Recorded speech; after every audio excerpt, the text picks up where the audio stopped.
Hey, good morning, everybody, and welcome back to Digging In. This is actually episode 8, and today we're going to be looking at Genesis chapter 40. But before we dig into our text, I want to take you back to another Old Testament story, one that I think, will be familiar with, and that's the story of Jonah. And the reason I do this is because I think there's some similarities in their stories that are helpful for our passage and our purposes today. Now, I understand Jonah and Joseph are not exactly identical twins. One is running away from God and rebelling against God, and the other, Joseph, is actually running from sin and trying to remain righteous. But what we see in both of their stories is that God uses some extraordinary circumstances to get them in the spot that He needs them or wants them. So in the story of Jonah, we know that God uses a great storm and a great fish to swallow Jonah and spit him up on dry land where God needs him. In the story of Joseph, we see extraordinary events unfolding all over the place in his life. He uses favoritism, he uses hatred, he uses greed, he uses slavery, he uses false accusations and a number of other things to get Joseph and even his family and his brothers where he needs them to be. And in chapter 40 today, we see another one of those extraordinary circumstances. So where we're at in the story of Joseph in chapter 40 is that Joseph was in Potiphar's house and he was falsely accused by Potiphar's wife. And Potiphar believed his wife and threw Joseph in prison. And we see Joseph actually, again, finding favor with God and finding favor with man while he's in prison. He's risen to a place of authority within prison. And so with that in mind, let's dig into chapter 40, okay? So again, this is Genesis chapter 40, starting in verse 1. It says, "Sometime after this, the cupbearer of the king of Egypt and his baker committed an offense against the Lord, the king of Egypt. And Pharaoh was angry with his two officers, the chief cupbearer and the chief baker, and he put them in custody in the house of the captain of the guard, in the prison where Joseph was confined. The captain of the guard appointed Joseph to be with them, and he attended them. They continued for some time in custody. And one night they both dreamed, the cupbearer and the baker of the king of Egypt, who were confined in the prison, each his own dream, and each dream with its own interpretation. When Joseph came to them in the morning, he saw that they were troubled. So he asked Pharaoh's officers who were with him in custody in their master's house, 'Why are your faces downcast today?' They said to him, 'We have had dreams, and there is no one to interpret them.' And Joseph said to them, 'Do not interpretations belong to God? Please tell them to me.' So the chief cupbearer told his dream to Joseph and said to him, 'In my dream there was a vine before me, and on the vine there were 3 branches. And as soon as it budded, its blossoms shot forth, and the clusters ripened into grapes. Pharaoh's cup was in my hand, and I took the grapes and pressed them into Pharaoh's cup and placed the cup in Pharaoh's hand.' Then Joseph said to him, 'This is the interpretation. The 3 branches are 3 days. In 3 days Pharaoh will lift up your head and restore you to your office, and you shall place Pharaoh's cup in his hand as formerly, when you were his cupbearer.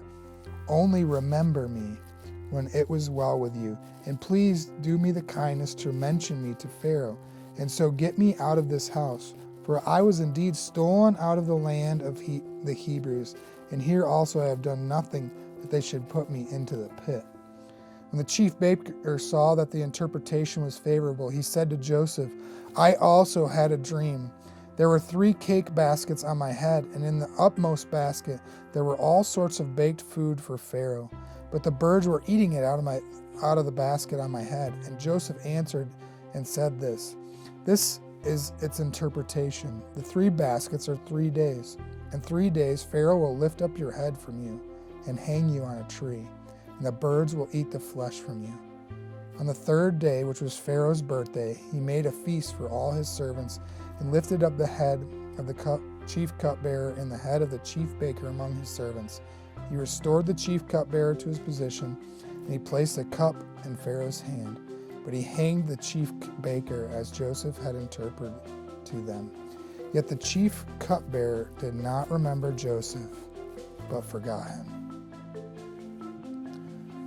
Okay, first of all, that's a really weird birthday for Pharaoh, right? I'm going to restore someone from prison and hang somebody on my birthday. Don't know what that's about, but anyways, he's a Pharaoh. He gets to do what he wants on his birthday. But so Joseph is in prison, and it seems for a moment that there have been some circumstances presented to him that might actually elevate his position or get him out of prison. Okay, I mean, you have to think that he's sitting in prison and thinking, okay, this is my opportunity. How often do I get 2 royal officers from Pharaoh's house under my watch, under my charge?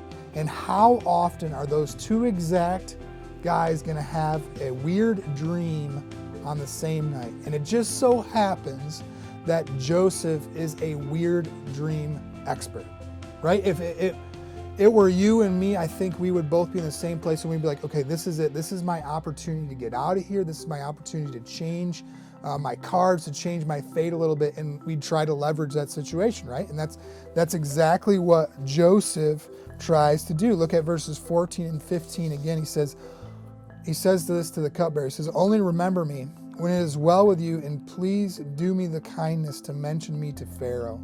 And so get me out of this house, for I was indeed stolen out of the land of the Hebrews. And here also I have done nothing that they should put me into the pit.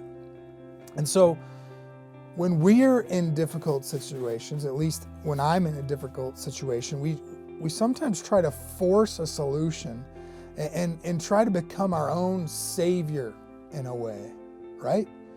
And if I could just work hard enough, if I can just get to this position by leveraging this and this relationship over here, and if I can just do this, then everything is going to be okay. But if you're anything like me, oftentimes when I try to do that, it doesn't go the way I think it does, and it actually ends up like Joseph. Look again at verse 23. It says, yet the chief cupbearer did not remember Joseph, but forgot him. Now I want you to understand that there's nothing wrong with trying to make plans, and there's nothing wrong from doing everything we can from a human standpoint to try to relieve the situations or get ourselves out of a bad situation.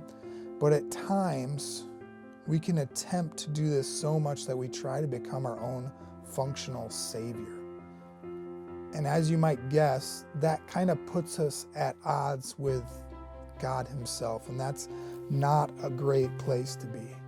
And it points us back to the story that we kind of started our lesson with today, and that's the story of Jonah. In Jonah chapter 2, Jonah is in the belly of this great fish, and he kind of has this coming to Jesus moment, if you will.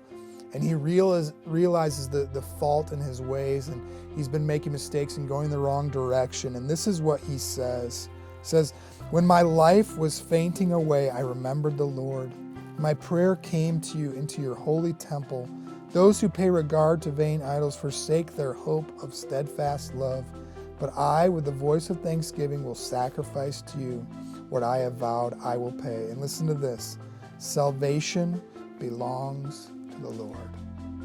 I want you to remember that. Salvation belongs to the Lord. There are going to be times in your life and in my life where it seems like we're forgotten or that God isn't moving at the speed that we would like him to.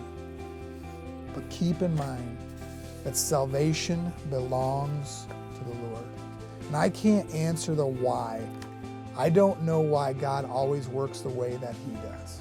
I don't know why sometimes he takes longer to answer our prayers, or takes longer to rescue us out of certain situations, or to halt certain situations like this COVID-19 thing. I don't know why. But I do know this, that if I require help and a person offers me help in my time of need, it creates a bond between me and that person, a bond of thanksgiving. And the same is true of God. When he rescues us, it's supposed to create a bond of thanksgiving. And so one of the reasons that God might have you or me in a holding pattern right now It's because he wants us to understand that salvation belongs to the Lord. And we're to be thankful to him and him alone ultimately for salvation. Salvation belongs to the Lord. So I encourage you to think about that in your life today. What does it look like to understand that salvation belongs to the Lord, and that the plan to rescue us, or the plan to prosper us, or the plan to move our life along is actually the Lord's? It belongs to him. What does it look like in your life to trust that salvation belongs to the Lord? That's all I have for you today. Thanks for joining us again for Digging In. We'll see you next time. See ya.